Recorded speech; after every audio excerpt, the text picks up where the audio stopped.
Hola, estamos comenzando con un nuevo proyecto. Como ustedes sabrán, alrededor del mundo la Iglesia Adventista durante los próximos 3 meses va a estar estudiando el libro de Daniel. Desde nuestro lugar nosotros queremos unirnos a este estudio y queremos aportar semana a semana un video. En estos videos vamos a abordar el libro de Daniel de una manera especial. Queremos invitarte a que te unas a este estudio. Hoy, para comenzar, en nuestro primer video la idea es que hablemos de algo muy sencillo. Es simplemente una introducción. Un primer punto que nos resulta fundamental que resaltemos es el siguiente. Daniel, para nuestros días, es tremendamente importante. Es sumamente relevante que estudiemos este libro y que lo hagamos con esfuerzo, porque hay muchos tesoros escondidos esperando por nosotros ahí.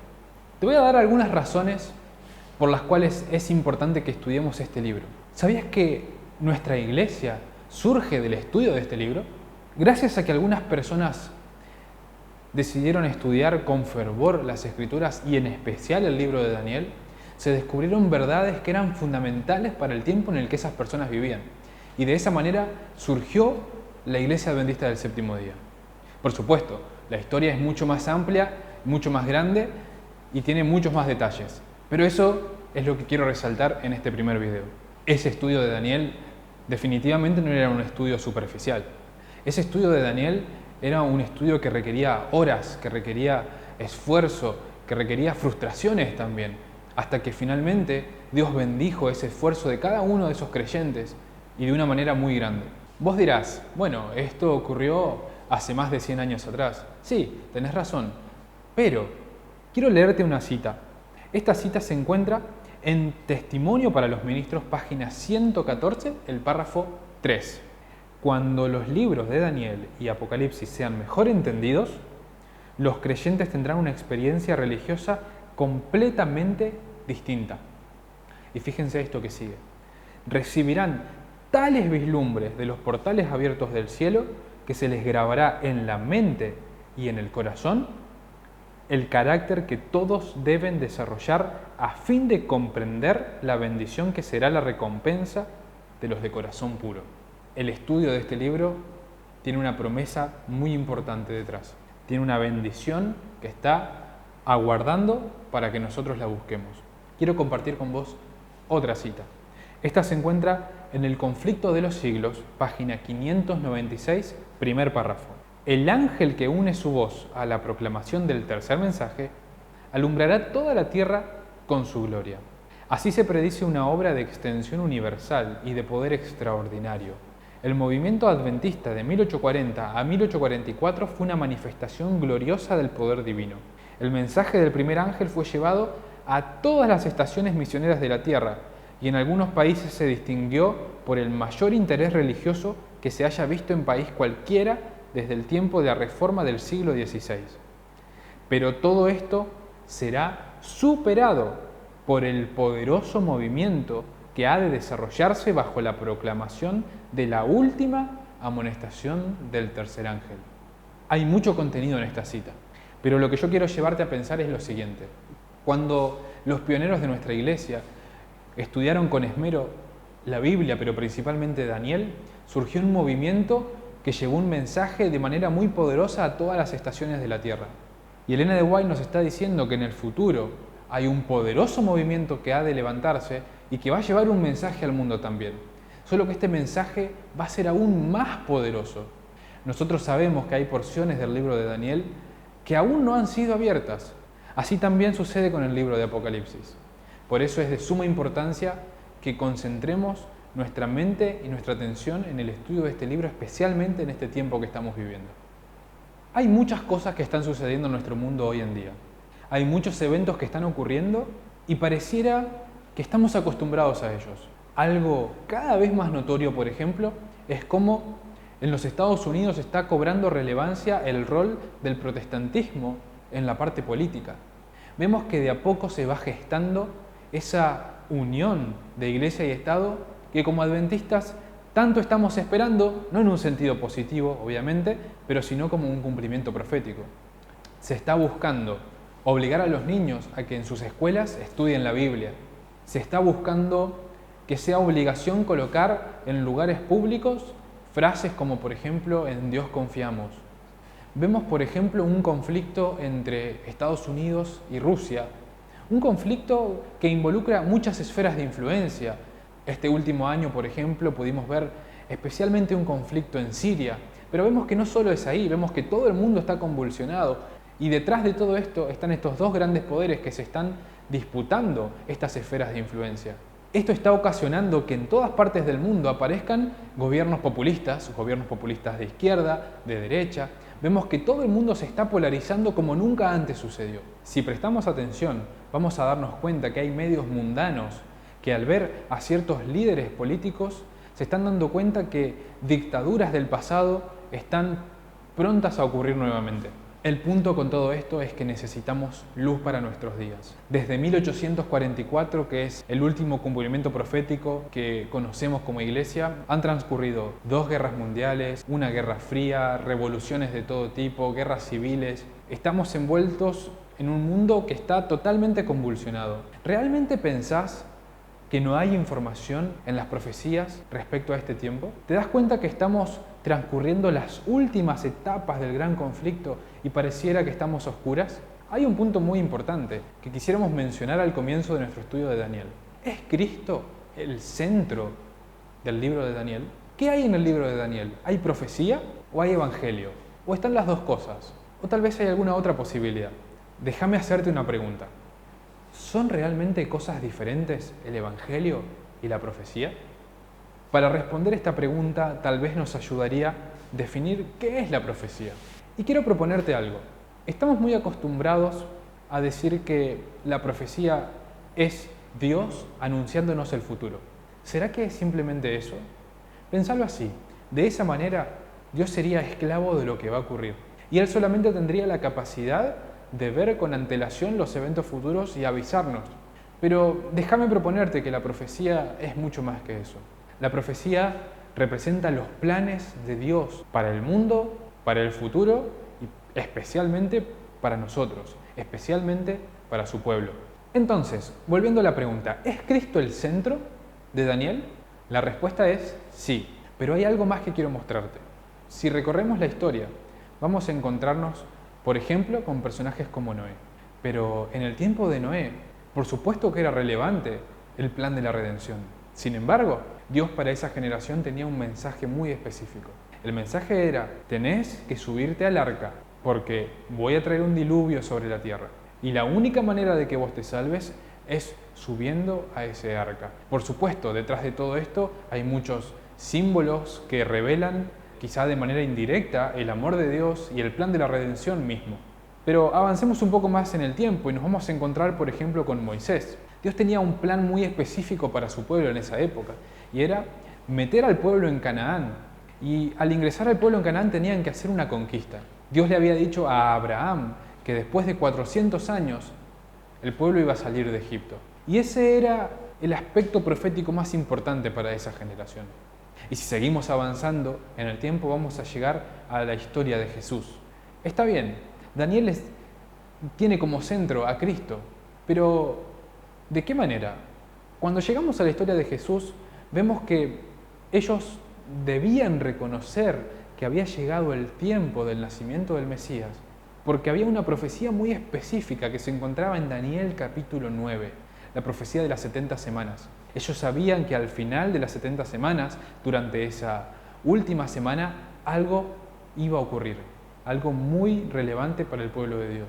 Basado en eso, ellos debían entender la misión del Mesías para su tiempo. Claro, Daniel tiene 12 capítulos, sin embargo para ellos la parte más relevante era el capítulo 9. De la misma manera, cuando llegamos al tiempo del movimiento milerita nos encontramos con que el capítulo 8 es un capítulo clave para los descubrimientos que se hicieron. Sí, Cristo sigue siendo el centro de la profecía, pero no habría manera de entender las verdades para ese tiempo si ellos no se hubiesen esforzado en buscar y entender qué representaba y simbolizaba cada uno de los detalles de la profecía. Amigo, de la misma manera, quiero proponerte que hoy el centro de Daniel es Cristo, pero hay detalles Hay partes específicas del libro de Daniel que son relevantes solamente para esta generación. Hay partes que están esperando a que nosotros nos decidamos a buscar con esfuerzo los tesoros que contienen. En Cristo Triunfante, página 359, párrafo 4, se nos dice lo siguiente: Dios ha enriquecido el mundo en estos días finales en proporción al aumento de la impiedad. Si sus hijos solo echaran mano de su don inapreciable y vincularan todo su interés con el Señor. Aquí la sierva de Dios nos está diciendo que en proporción al aumento de la impiedad, ¿Dios qué nos ha dado? Nos ha dado más luz. Y esto a mí me llama la atención, porque si hablamos de aumento de impiedad, durante estos últimos 100 años es mayor que nunca la impiedad. Pero ¿dónde está la luz? ¿Será que, como dije anteriormente, estamos transitando las últimas etapas del gran conflicto a oscuras? El mensaje Selectos, tomo 3, página 387, también se nos dice: todos los grandes eventos y las solemnes transacciones de la historia del Antiguo Testamento han sido repetidas y se están repitiendo en la Iglesia en estos últimos días. Esto es sumamente relevante, porque de esta manera no solo Daniel es relevante para nosotros, sino todo lo que ocurrió en el Antiguo Testamento. ¿Por qué? Porque se está repitiendo en nuestros días. En el mismo capítulo, un poquito antes, en la página 386, dice así: nunca estamos ausentes de la mente de Dios. Dios es nuestro gozo y nuestra salvación. Y fíjense en la siguiente porción: cada uno de los profetas antiguos habló menos para su propio tiempo que para el nuestro, de manera que sus profecías son válidas para nosotros hoy. Esto a mí me vuela la cabeza, esto es tremendo. Los profetas de la antigüedad hablaron menos para su tiempo que para nosotros, y sus profecías son válidas para nosotros hoy. ¿Qué significa eso? ¿Qué significa eso cuando nos aproximamos al libro de Daniel? En general, la Biblia abunda en cuanto a distintos autores, distintos idiomas, distintos géneros literarios, pero déjame decirte que cada porción de la Escritura es proféticamente relevante. Un ejemplo de esto es el libro de los Salmos. Hay muchísima profecía en el libro de los Salmos que en teoría son solamente poemas, canciones. Está lleno de profecía en el libro de Salmos. Una de las citas que leímos recién nos decía que la historia se repite. Y si prestamos atención de una manera superficial, vamos a ver que esto es particularmente relevante en la historia del pueblo de Dios. Siempre hay un momento en el que Dios hace un pacto con su pueblo, pero junto con ese pacto viene una misión añadida. El problema es que el pueblo, al realizar esa misión, falla. Y cuando el pueblo falla en realizar la misión, entonces el pueblo va en cautividad. Por supuesto, al leer la historia, al leer la Biblia, al leer el espíritu de profecía, vamos a ver que en algunas ocasiones esta cautividad es literal, es física, pero en otras ocasiones la cautividad es espiritual. De cualquier manera, cuando el pueblo de Dios falla en su misión, va en cautividad. Después de un tiempo considerable, Dios decide sacar a su pueblo de la cautividad. Y para eso se necesita una reforma y un reformador. Y con esta reforma y este reformador, entonces finalmente viene un nuevo pacto. Y con este nuevo pacto, una nueva misión. Pero nuevamente el pueblo vuelve a fallar. Y así la historia se va repitiendo. Quizá en este primer video esto no te parezca tan relevante, pero va a tener su relevancia en los próximos videos. Pasemos a otro tema. Ahora vamos a hablar de la estructura. En la Biblia vamos a encontrar muchas estructuras y muchos patrones. Y esto es cierto particularmente en el libro de Daniel. Cuando hablamos de estructuras, nos referimos, por ejemplo, a repeticiones y ampliaciones. Vamos a ver que no solo Daniel, sino en toda la Biblia, siempre hay cosas que se dicen una vez, se vuelven a decir, y cada vez que se dicen de vuelta, añaden nueva información. También vamos a encontrar comparaciones y contrastes. También vamos a encontrar quiasmos. Todas estas estructuras son muy relevantes y muy importantes a la hora de abordar no solo el libro de Daniel, sino cualquier parte de la Escritura. Aquí atrás tenemos un cuadrito. Quiero mostrarte un simple ejemplo de esto que tal vez ya conozcas, pero vale la pena repetirlo. En el libro de Daniel, una de las temáticas principales es la historia de los reinos de esta tierra. Y tanto los capítulos 2, como el 7, el 8 y el 11, abordan específicamente esta temática. Y por supuesto, tienen muchas cosas en común.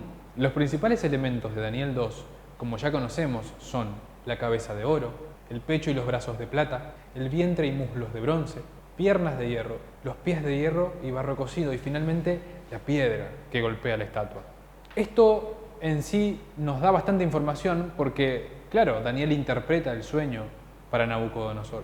Pero cuando llegamos a Daniel 7 nos encontramos con información adicional. Esta vez ya no tenemos una estatua, sino que tenemos diferentes bestias. Un león, un oso, un leopardo, una bestia terrible, un cuerno pequeño. Claro, tanto la cabeza de oro como el león representan a Babilonia. Tanto el oso como la plata representan a Medo-Persia. El leopardo y el bronce representan al reino de Grecia. Y las piernas de hierro, junto con la bestia terrible y espantosa, nos prefiguran a Roma. Al final de la estatua tenemos los pies de hierro y barro cocido. Esto, alineado con el cuerno pequeño de Daniel 7, nos hablan de la historia de Roma papal. Y aquí es donde empezamos a ver detalles interesantes. Por ejemplo, así como en los pies también hay hierro, también vemos que el cuerno pequeño en realidad también es parte de la bestia. Ahora llegamos a un punto controvertido. ¿Qué representa la piedra de Daniel 2? Claro, Daniel nos dice que representa al reino de Dios, pero ¿cómo se ve en la práctica el reino de Dios? Y esa es una muy buena pregunta, porque la imagen de una piedra golpeando la estatua en realidad es la imagen de un apedreamiento. Justamente cuando la piedra golpea a la estatua, ésta se destruye. De la misma manera, en Daniel 7, al final del cuerno pequeño, encontramos un juicio. Cuando llegamos a Daniel 8, vemos que los elementos de esta profecía ya comienzan en el tiempo de Medo-Persia, donde tenemos el carnero que tiene un cuerno más grande que el otro, representando a los dos poderes que conformaban a Medo-Persia, los medos y los persas. Vemos al macho cabrío que representa a Grecia y vemos al cuerno pequeño. Y aquí es donde vemos algo interesante, porque en Daniel 7 el cuerno pequeño representa al papado, pero en Daniel 8 el cuerno pequeño habla de las dos fases de Roma, tanto de la Roma imperial como la Roma papal.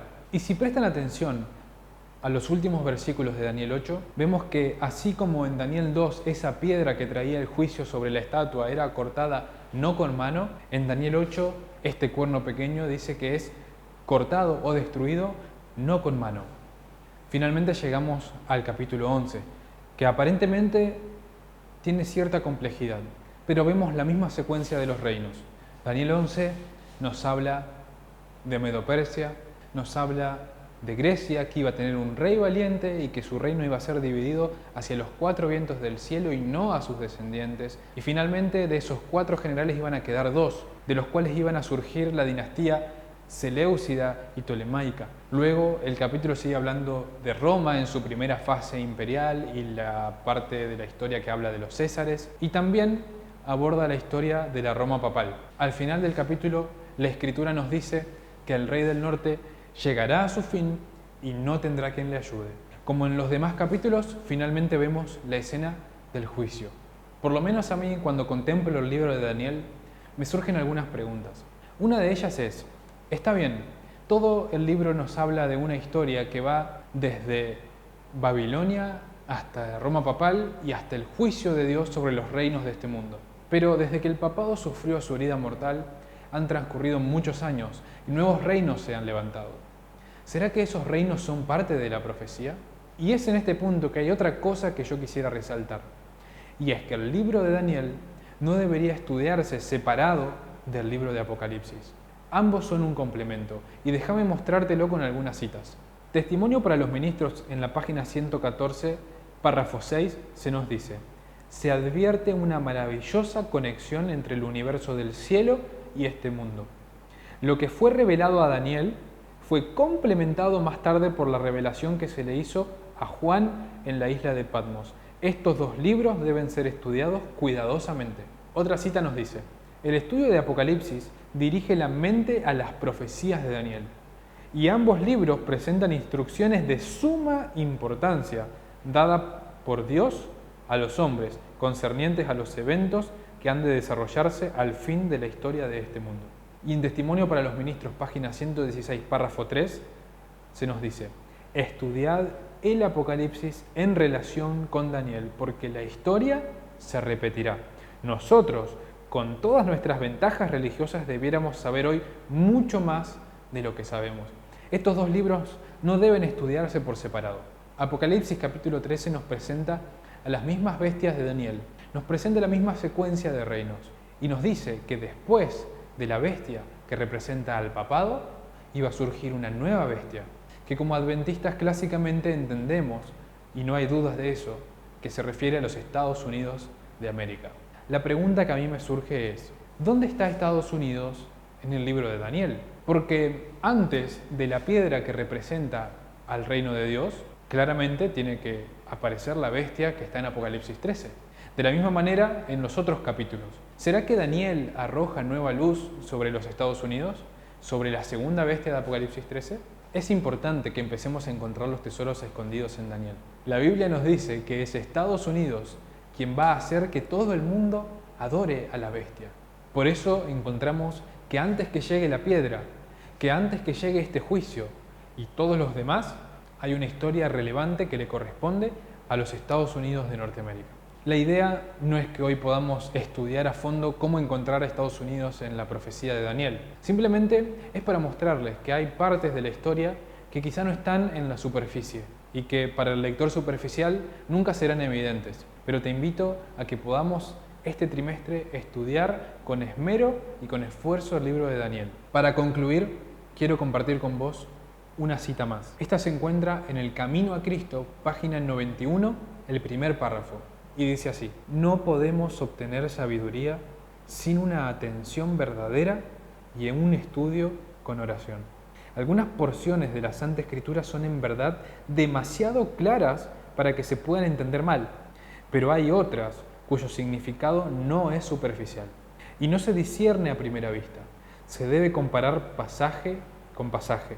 Debe haber un escudriñamiento cuidadoso y una reflexión acompañada de oración. Y tal estudio será abundantemente recompensado. Como el minero descubre vetas de precioso metal ocultas debajo de la superficie de la tierra, así también el que con perseverancia escudriña la palabra de Dios en busca de sus tesoros escondidos, encontrará verdades del mayor valor ocultas de la vista del investigador descuidado. Las palabras de la inspiración, meditadas en el alma, serán como ríos de agua que emanan de la fuente de la vida. Ojalá que esa pueda ser tu experiencia y la mía.